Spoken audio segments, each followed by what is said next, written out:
Hello बच्चों, आज हम क्लास सेकंड में हिंदी में पढ़ेंगे पाठ 16 प्रातःकाल की सैर। क्या पढ़ेंगे? प्रातःकाल की सैर यानी उत्तम स्वास्थ्य। बच्चों सभी को अच्छा लगता है, उत्तम स्वास्थ्य सभी को अच्छा लगता है। मन उसी मनुष्य का प्रसन्न रहता है जिसका स्वास्थ्य अच्छा हो। लेकिन अच्छे स्वास्थ्य के लिए कुछ उपाय भी करने पड़ते हैं। हमें अच्छा स्वास्थ्य रखने के लिए कुछ उपाय भी करने पड़ते हैं। इसके लिए जितना पौष्टिक भोजन आवश्यक है उतना ही शारीरिक श्रम भी आवश्यक है। यानी हमें जितना पौष्टिक भोजन मिलना चाहिए उतना ही शारीरिक श्रम भी करना आवश्यक है। शारीरिक श्रम का अर्थ होता है व्यायाम। शारीरिक श्रम का अर्थ क्या होता है? व्यायाम। यानी हम प्रातः काल उठ करके शारीरिक व्यायाम करेंगे, सैर करेंगे, तब हमारा मन प्रसन्न रहेगा। प्रातः काल की सैर एक उत्तम प्रकार का व्यायाम है। यानी जो प्रातः काल की जो सैर है वह एक उत्तम प्रकार का व्यायाम है। गांधी जी ने भी कहा है प्रातः काल की सैर को व्यायामों का राजा कहा है। गांधी जी ने व्यायामों का राजा कहा है। प्रातः काल के भ्रमण से मनुष्य को सुगंधित वायु प्राप्त होती है। क्या प्राप्त होती है? सुगंधित वायु प्राप्त होती है, जिससे शरीर को स्फूर्ति आती है। यानी हमें हमारे शरीर में नई नई तरह तरह की स्फूर्ति आती है। प्रातः काल की सैर से मनुष्य विशेष प्रकार का आनंद प्राप्त करता है। चाहे वह बच्चा हो, बूढ़ा हो, जवान हो, सभी के लिए बहुत ही आवश्यक है।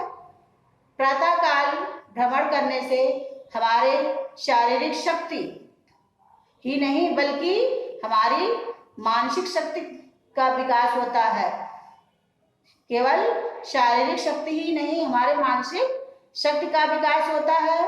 और प्रातः काल की वायु से हमारा शरीर शुद्ध रहता है। प्रातः काल की वायु से हमारा शरीर शुद्ध रहता है और हमारा रक्त शुद्ध होता है। फेफड़ों को बल मिलता है। फेफड़ों को बल मिलता है। हमारा शारीरिक रक्त का संचार शुद्ध होता है। प्रातः काल से किसी बाग, खुले मैदान या किसी नदी के किनारे सैर करनी चाहिए। हम जब उठते हैं सुबह तो सैर के लिए जब जाते हैं तो किसी नदी के किनारे या बाग, बगीचे या मैदान हो, वहाँ पर हमें सैर करनी चाहिए। सैर करते समय किसी से ज़्यादा बात नहीं करनी चाहिए। यानी जब हम सैर करते हैं सुबह तो हमें ज़्यादा बात नहीं करनी चाहिए, किसी प्रकार की चिंता भी नहीं होनी चाहिए। यानी जब हम सुबह सैर के लिए निकलते हैं तो हमें तेज तेज टहलना चाहिए और ज़्यादा बात नहीं करनी चाहिए और किसी प्रकार की चिंता भी नहीं होनी चाहिए। तेज तेज चलना, चलते समय लंबी लंबी सांस लेकर तथा उसे धीरे धीरे छोड़ना चाहिए। जब हम सुबह टहलते हैं तो लंबी लंबी सांस लेते हैं, तेज तेज चलते हैं और लंबी लंबी सांस लेते हैं और उसे हमें धीरे धीरे छोड़ना चाहिए। नंगे पैर हरी घास पर घूमने से आंखों की शक्ति तीक्ष्ण हो जाती है। यानी जब हम नंगे पैर हरी हरी घास में टहलते हैं तो हमारी आंखों की रोशनी तेज हो जाती है, तीक्ष्ण हो जाती है।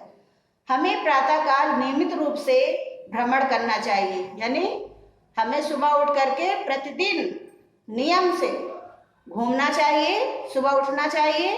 इससे हमारे शारीरिक क्षमता का विकास होता है, हमारा शरीर स्वस्थ रहेगा और मन भी प्रसन्न रहेगा। सारा दिन काम करने में भी मन लगेगा। जब हम सुबह उठेंगे तो जल्दी सुबह उठेंगे, टहलेंगे और हमारा मन जो है काम करने में भी लगेगा।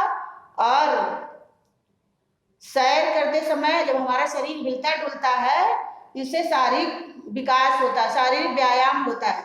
जब हमारा शरीर जब हम तेज तेज चलते हैं तो हमारे पूरी शरीर हिलती डुलती है और शारीरिक विकास होता है, व्यायाम होता है। और प्रातःकाल की सैर करने से व्यक्ति सभी की बीमारी दूर हो जाती है। यानी जब प्रातःकाल उठते हैं और सैर करते हैं तो जो बीमारी होती है वह खत्म हो जाती है।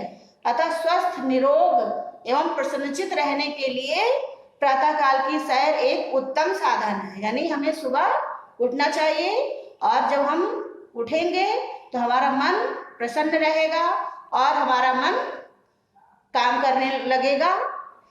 ठीक है, तो अब इसमें कुछ कठिन शब्द आए हैं, शब्दार्थ को हम लिखेंगे और आप सभी देखेंगे। पाठ 16 प्रातःकाल की सैर। शब्दार्थ देखिए।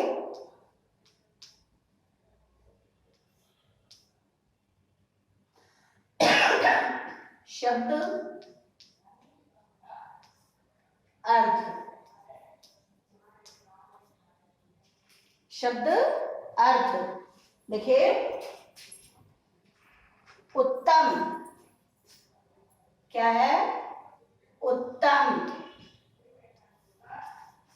उत्तम का अर्थ क्या है? अच्छा। उत्तम का अर्थ अच्छा।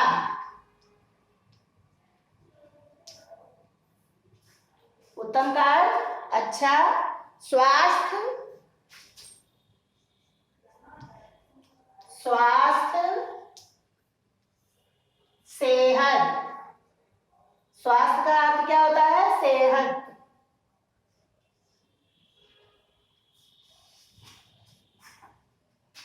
भ्रमण।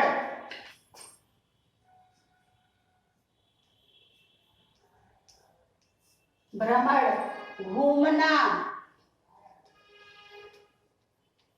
घूमना या फिरना।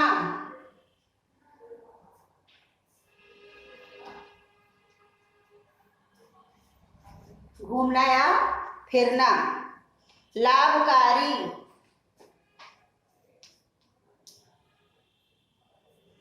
लाभकारी। लाभकारी का अर्थ होता है फायदेमंद।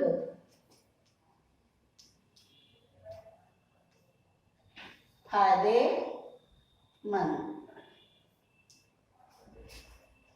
लाभकारी का फायदेमंद। रक्त।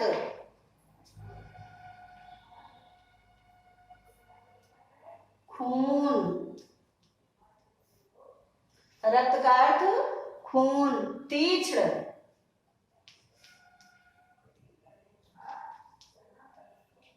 यानी तेज।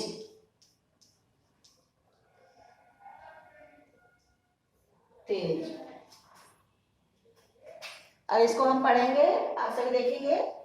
शब्दार्थ में है शब्द अर्थ उत्तम, अच्छा, स्वास्थ्य, सेहत, भ्रमण, घूमना या फिरना, लाभकारी, फायदेमंद, रक्त, खून, तीक्ष्ण, तेज। बच्चों, आज आपने प्रातःकाल की सैर के बारे में जाना और कक्षा कार में शब्दार्थ है उसको आप सभी सुंदर लेख में लिखेंगे और उसे याद करेंगे। धन्यवाद।